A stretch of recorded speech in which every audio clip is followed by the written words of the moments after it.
Hey guys, so I'm just going to do a short video kind of showing you what a credible resource looks like and what a not credible resource looks like.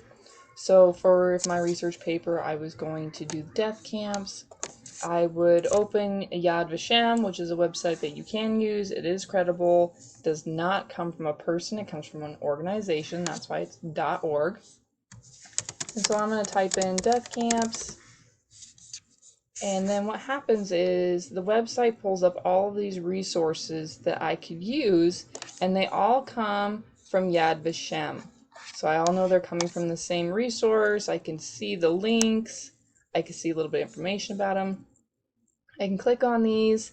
These are all really great. They have a whole bunch of information, a lot of images that you guys can use. There's some other links on the side.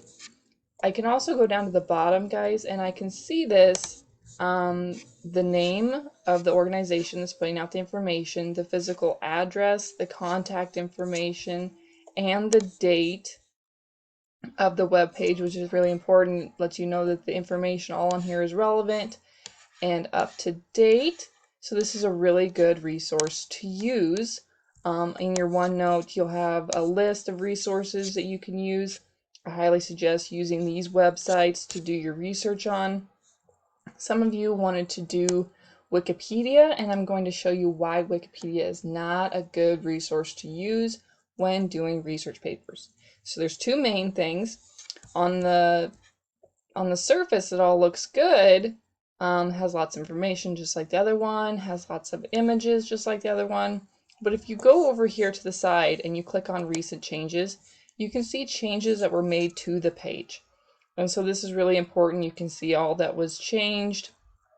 And here's the thing that's important, guys, is you guys can see the names of the people that made changes. Wizard Man, Yeepsy. Pretty sure Wizard Man is not an expert on the Holocaust, so I'm not going to take any information that he puts on there. It's not credible. He's not an expert.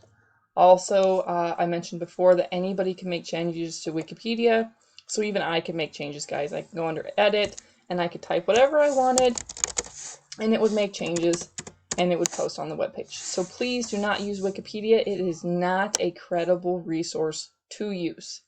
Use the resources that you have available. Make sure that they're credible. They come from experts in the field. So this is a credible resource. This is not a credible resource to use when you are doing a research paper.